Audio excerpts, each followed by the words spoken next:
வணக்கம். இப்போ வந்து இந்த அமெரிக்காவில் இருக்கிற இராணுவ தலைமையகம் இருக்கு இல்லையா, பென்டகன், அது ஒரு அறிக்கை ஒன்று வெளியிட்டிருக்கு. அது வருஷம் வருஷம் ஒரு அறிக்கையை வெளியிடுவாங்க. உலகத்தில் எந்தெந்த நாடு எப்படி எப்படி பாதிக்கப்படு அப்படிங்கிற பற்றிய ஒரு அறிக்கை இது. இந்த நாட்டை அது பிடிக்குதாங்க, தீவிரவாதி இருக்காங்க அப்படி இப்படின்ட்டு. அதுமாரி இப்போ நம்ம வந்து இந்தியாவை வந்து என்ன பண்ணி சொல்லியிருக்காங்கன்னா, அருணாச்சல பிரதேசம் இருக்குல்ல, அது வந்து சைனா வந்து பிடிக்க போகிறாங்க அப்படின்னு அந்த ஒரு அறிக்கையை இது பண்ணியிருக்காங்க.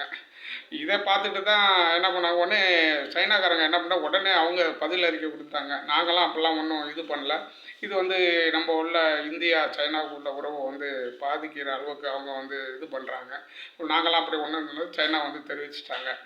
இந்த கூட இந்தியா வந்து எப்பவுமே வந்து உஷாராக தான் இருப்பாங்க.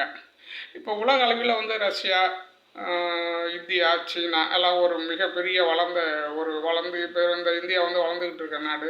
இந்த ரெண்டு நாடும் ஏற்கனவே வளர்ந்த நாடு, பெரிய நாடு. இந்த மூணும் கைப்பட்ட உலகமே ஒரு எதிர்பார்ப்பை இருந்ததுங்க. அதை உடைக்கிறதுக்காக அமெரிக்கா என்னென்னமோ பண்ணி பார்க்குறாங்க.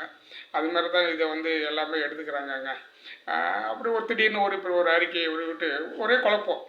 ஏற்கனவே இங்கே இலங்கை, நேபாளம், பாகிஸ்தானு அங்கேயே ஒரே குழப்பம் பண்ணி இந்தியாவுக்கு எதிராக இதெல்லாம் பண்ணிகிட்ருக்காங்க. இப்போ வங்கதேசத்திலும் ஆரம்பித்து பண்ணிகிட்ருக்காங்க. இப்படியே போயிட்டுருக்குங்க. ஏதோ ஒரு குழப்பம் பண்ணி என்னவோ பண்ணணும் அப்படின்னு அவங்க வந்து இந்த ஆயுதத்தை விற்கணும், அப்படி ஒரு நிலைமையில அவங்க வந்து இந்த அமெரிக்கா வந்து எடுத்துருக்காங்கங்க.